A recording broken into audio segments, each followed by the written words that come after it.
1980년 5월 21일 1시쯤 5.18 당시 계엄군의 집단 발포 직전 전두환 씨가 광주를 방문했다. 그리고 사살 명령을 하달한 것으로 추정한다. 당시 주한미군 정보관으로 활동했던 김용장 씨의 어제 증언입니다. 광주 학살 진상을 규명할 매우 중요한 증언이라서 더 관심이 쏠리고 있는데요. 어제 이 기자회견을 주관한 더불어민주당 박광원 의원 연결해서 더 구체적인 얘기 좀 들어보겠습니다. 자, 박 의원님 나와 계시죠? 네, 안녕하세요. 반갑습니다. 예. 자, 의원님께서 5.18은 계획된 시나리오였다. 어제 이 특별 기자회견 직접 주관을 하셨는데요. 전 미군 정보부대 정보관 김용장 씨 그리고 허장환 전 보안사 특명부장 이 두 분을 모셨거든요. 이분들 당시 어떤 역할을 한 분들이고 또 어떻게 만나게 되신 건지 먼저 듣고 본격적인 인터뷰 하겠습니다. 네, 어제 기자회견장에서 두 분이 밝혔는데요. 네. 말씀하신 것처럼 김용장 씨는 30년 가깝게 미군 정보 여단 501이라고 얘기를 하더라고요. 예. 그 여단의 부대원으로 근무했는데 한국분은 한국 사람은 한 사람이었다. 네. 그리고 5.18 기간 5월 18일부터 27일까지 있었던 일과 관련해서 40건 정도를 미국 국방부에 보고를 했고 네. 그것이 정보화돼서 백악관이나 여러 관계기관들에 전달이 됐다 하는 네. 얘기를 했고요. 허장환 씨는 이분도 마찬가지로 5.18 때 광주에 있었던 분인데 이분은 그때 당시 신군부의 주축인 국군보안사령부의 핵심 멤버였습니다. 예. 그러니까 특명반 부장이란 자리가 매우 중요한 실세의 자리였다는데요. 어제 이분이 얘기하기로는 당시 그때 상황을 통제한 사람은 전두환 사령관부터 시작해서 한 10명 정도가 실질적으로 아주 핵심적인 깊은 내용들을 주고받고 했는데 자신이 그런 내용들을 다 알고 있다 하고 얘기를 했어요. 네. 그만큼 중요한 증언들을 하신 분들이죠. 예. 어제 참 충격적인 증언들이 많이 나왔는데 일단 먼저 네. 김용장 씨 증언부터 좀 보면 그동안 전두환 씨는 이 헬기 사격이 있었던 날 광주에 안 갔다 이렇게 주장을 했었는데요. 지금 네. 내용을 보면은 광주 헬기 사격 당시에 전두환 씨가 광주에 왔다. 이걸 정보원한테 내가 들었고 이걸 미군에게 보고했다. 이런 증언을 어제 했잖아요. 그렇죠. 예. 그러니까 이건 두 분의 증언이 다 일치합니다. 그러니까 이게 무슨 얘기냐면요. 예. 당시 5.18이라는 건 이 전두환 보안사령관을 비롯한 신군부가 정권을 찬탈한 음모를 진행을 했고 네. 그 결과적으로 찬탈하죠. 근데 그 과정에서 광주 시민들이 저항하고 항쟁해서 이게 이제 민주화운동으로 되는 이 두 축이 있는데 예. 이 두 분들의 얘기는 뭐냐면 전두환 보안사령관을 비롯한 신군부가 이걸 처음부터 기획을 했다는 거죠. 기획했다. 광주를 대상으로. 그래서 네. 폭도하고 폭동의 도시를 만들어서 무력 진압의 명분으로 삼고 그것을 바탕으로 집권하겠다는 계획을 세웠다. 네. 그리고 그걸 착착착 진행을 했고 그리고 5월 21일 날 도청 앞에서 집단 사격, 이걸 사살명령이라고 네. 표현을 하더라고요. 이것이 이루어졌는데 그 1시간 전쯤인 5월 21일 날 12시에 K57, 그러니까 광주 전투 비행단에 전두환 씨가 왔다. 이건 두 사람이 다 확인한 겁니다. 두 사람이 확인한 거. 네. 자, 그러면 이거는 그 팩트를 하나씩 확인해 보면은 미군 보고 내용이라던가 아니면 그날 뭐 헬기가 비행한 기록이라든가 이런 걸 문서로 확인하면 좀 확인이 되는 겁니까? 그러니까 그런 확인이 가능한데 어제 그 부분에 대해서 굉장히 상세하게 얘기를 했어요. 이 정보 처리 과정에 대해서. 그러니까 김용장 씨 얘기는 이런 정보들을 자기 부대에서만 보고를 하는 게 아니라 한국에 있는 다양한 그런 활동을 하는 첩보 기구가 있는데 그것들이 동시에 다 보고를 하게 된다는 겁니다. 거의 유사한 내용들을. 그럼 거기서 거짓인 것들은 다 자동으로 걸러진다는 거죠. 쭉 올라가면서 국방부까지 올라가면서. 그런데 아까 말씀드린 비행 기록이라든지 목격자라든지 또는 아까 얘기한 정보부대 핵심 측근들이 들었던, 그러니까 이 얘기인데 들었던이라는 표현은 적극하지 않고 허장환 선생의 표현은 회의에서 나왔다. 네. 505 보안부대 회의에서 오늘 보안사령관이 온다. 온다. 대기하고 있어라. 예. 이런 회의에서 이게 회의 과정에서 나왔으니까 다 자리를 지키고 있어라. 이런 얘기를 이거를 단순히 누구한테 전해들었다라고 표현하는 것은 대단히 잘못된 것이다. 예. 그래서 확신을 갖고 얘기하셨어요. 그렇군요. 또 하나 그러니까 이날 그렇게 전두환 씨가 내려와서 1시간 회의를 주재했고 이 회의에서 그러니까 발포 명령을 넘어서 사살 명령이 있었던 것으로 사견을 전제로 얘기를 했고요. 이건 뭐 비슷한 네. 증언을 허장원 전 보안사 그 특명부장이죠. 비슷한 증언을 또 네. 했습니다. 맞습니다. 예. 그 자, 두 이 부분이 분이 다 예. 그 발포 명령이라는 그 용어에 대해서 지적을 했어요. 예. 이게 발포 명령이라는 건 사실상 그건 의미가 없는 것이다. 네. 무슨 얘기냐면 발포라는 것은 군인 수칙에 초병이 위해를 당하거나 자기가 경계하고 있는 적이 침탈당했을 때 그거는 그냥 발포를 하는 거랍니다. 네. 어떤 형태든 공포를 쏘든지 위협 사격을 하든지 발표를 하는 거고 그러니까 이거는 군이 이거를 위해를 발포라고 당한 경우에 그렇죠. 예. 이거는 자위권에 해당되는데 네. 5월 21일 날 있었던 그 사격은 허장환 선생 얘기로는 다 무릎사 자세였다는 거예요. 일선이. 앉아서. 무릎사 자세는 거 조준 사격을 하는 거기 때문에 예. 이건 발포가 아니라 그냥 사살이다. 사살 명령이었다. 그것이 그때 당시 상황을 정확하게 표현하는 것이다. 이렇게 얘기를 했어요. 예. 예. 자, 이게 5.18 진상 규명 중에서 발포 명령을 누가 했느냐. 자, 사실 예. 이 부분이 밝혀지지 않은 상황이기 때문에 굉장히 중요한 증언인데요. 네. 그렇죠. 그러니까 예. 지금 이제 사실은 이 법원에서 전두환 당시 보안사령을 내란 목적 살인죄로 처벌을 했습니다, 이미. 예. 그런데 국민들이 아직도 궁금해하는 것은 과연 누가 최종적으로 발포 명령을 했느냐, 사살 명령을 했느냐, 이거거든요.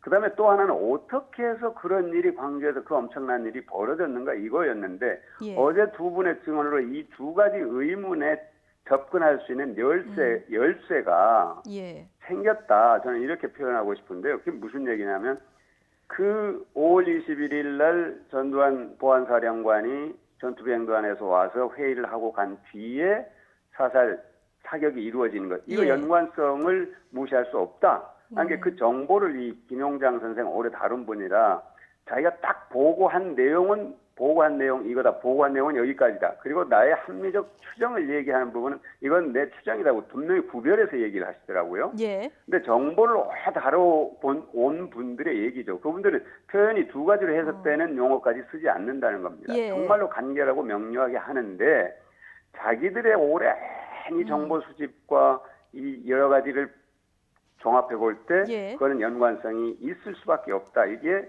김용장 씨의 얘기고요.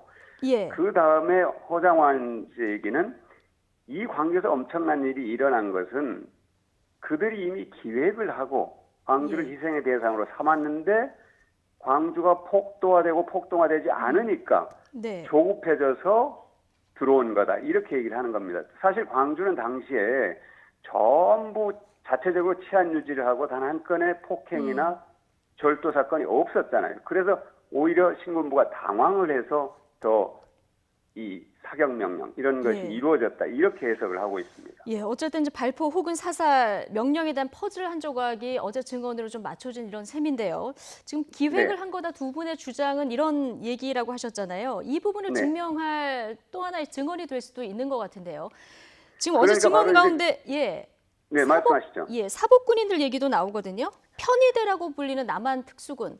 이 부분 김용장 씨 편의대라는 예. 이름을 저는 사실은 예. 좀 생소하잖아요. 그렇죠. 근데 그게 이제 간편복을 입은 군인, 그러니까 그렇게 이제 해석을 할 수도 있고 여러 가지 뭐 해석이 가능할 텐데 네. 그 20, 30대의 짧은 머리를 한 젊은이들, 네. 그분들이 민간인 복장을 하고 사복을 하고 더러는 가발을 쓰고 더러는 아주 남루한 그런 복장을 하고 그들이 버스를 타고 시내로 들어가서 유언비어를 퍼뜨리고 어제 그분이 대표적으로 예시하는 것은 경상도 군인이 전라도 사람 다 죽인다. 예. 유언비어를 퍼뜨려서 광주 시민을 자극하고 또는 방화나 또 장갑차를 탈취하는 거야. 이런 건 민간인들이 하기에는 정말로 극렬한 방법인데 예. 그런 것들을 유도 또는 직접 했을 개연성에 대해서 매우 강력하게 합리적 그 어떤 근거, 예. 추론을 얘기를 했죠. 그러니까 이 그래서 증언이 광주를 굉장히 구체적인데 이건 이제 김용장 씨가 직접 봤다는 거잖아요. 보고 들었다는 거잖아요. 편의대를 본 거죠. 그렇죠. 보고 편의대가 예. K57 그러니까 전투병장 경납고에서 예. 있는 거를 확인을 하고 그들이 시내로 들어간 거를 봤는데 그 뒤에 자기가 취득한 이런 첩보들에 따르면 네. 그들이 그런 행동을 했을 개연성이 매우 높다는 것이고 예. 이 허장환 씨의 얘기는 뭐냐면 네. 허장환 씨는 당시 이런 기획을 했던 쪽에 있는 사람입니다. 예. 그러니까 이 편의대의 가동 상황 어제 명확하게 누가 이 편의대를 지휘했는가 하는 거를 어제 그 이름을 다 밝혔어요. 네. 기자회견장에서. 예, 예. 근데 그분으로부터 이의 제기가 전혀 없잖아요, 지금. 그렇죠. 네, 그러니까 그 허장환 씨는 보안사령부 당시 신군부의 핵심에서 이루어지는 일을 너무나도 소상하게 파악하고 있는 겁니다. 예. 그런데 김용장 선생의 증언이 중요한 이유는 그 허장환 씨의 증언을 뒷받침해 주는 거예요. 입증을 해주는 네. 그런 효과도 있습니다. 예, 앞으로 그러니까 추가 증언들이 조금 더 나오면 좋겠다 이런 생각이 드는데 어쨌든 강경 진압의 어떤 빌미를 마련하기 위해서 지금 광주 시민을 폭도로 만드는 공작을 한 것이다 이런 그러니까, 얘기로도 들리는데. 그렇죠. 그게 사실 공작이라고 얘기를 했어요. 그게 예. 뭐 계획된 시나리오라고 하는 게 굉장히 점잖은 표현이고요. 네. 그건 공작이다 하는 그런 얘기를 저하고 따로 만난 자리에서는 했습니다. 예, 이걸 풀면은 광주에 많은 의문이 풀리겠군요. 그렇다면은. 그렇죠. 지금 그러니까 특조위가 사실 구성조차 되지 않고 있는데 예. 저는 특조위 구성과 특조위가 이런 분들의 진술, 증언, 그다음에 예. 또 하나는 지금 아까 김용장 선생이 미국에 보고를 했다는 그 내용들 그런 것들이 지금 이제 다 비밀 해제가 됐거든요. 그런 것들을 미국의 협조를 받아서 참고하고 또 무슨 얘기를 했냐면은 그 양지일지 국정원에서 예. 작성한 양지일지 그다음에 기무사에서 보안사에서 작성한 충성일지 이런 일지들이 다 보관이 돼 있다는 겁니다. 군 내부에. 예. 그런 자료들을 다 비교, 검증, 체크, 교차 검증을 하게 되면은 정말로 진실에 다가갈 것이다.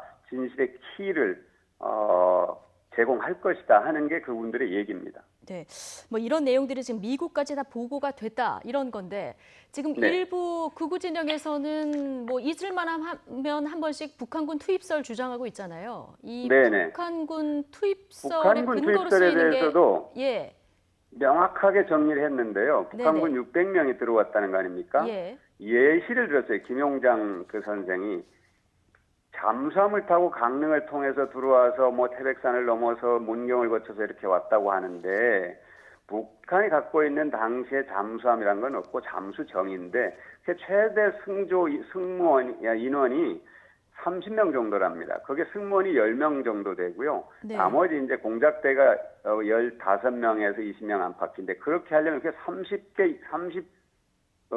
잠수정이 뭐라고 해야 돼요? 30정 이상이 와야 되는 거죠.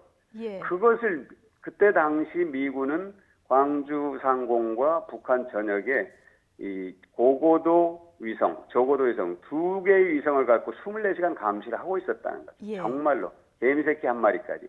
근데 그 만일 600명의 북한 군대가 와서 광주까지 침투했다. 그럼 미군의 정보망이 완전히 붕괴됐다는 것을 전제로 하는 것이고 또 하나는 대한민국 군대도 아무 손도 쓰지 못하고 있었다는 것을 전제로 하는 것인데 그것은 불가능한 일일 뿐더러 네. 있지도 않았다. 그리고 그건 전두환 당시 보안사령관 쪽에서 만들어낸 얘기다. 이렇게 단언을 했어요. 예, 박 의원님, 자, 이렇게 목도하고 또 경험한 사실을 39년 동안 간직하고 있다가 이 엄청난 일을 이번에 증언을 하신 거 아니겠습니까? 네네. 이 용기를 내서 증언을 하신 이유에 대해서 혹시 설명을 드는 게 있으십니까? 이분이 그런 표현을 하더라고요. 어제 네. 회견장에서도 그랬는데 자기가 39년 동안 아내에게도 이런 일에 관해서는 단 한 차례도 얘기한 적이 없다는 겁니다. 네. 그런데 정말로 자기가 가슴 속에 있는 이 무거운 십자가를 내려놓고 싶었다. 아, 이제는 진실을 얘기할 수 있을 것 같다는 생각이 들었다는 겁니다. 이게 예. 무슨 얘기냐면 허장원 선생이 보안사의 특명 반장으로 광주에서 많은 일을 하고 정보에 접했는데 이분이 1988년에 이런 얘기를 해요. 주변에다가. 예. 주변에다가.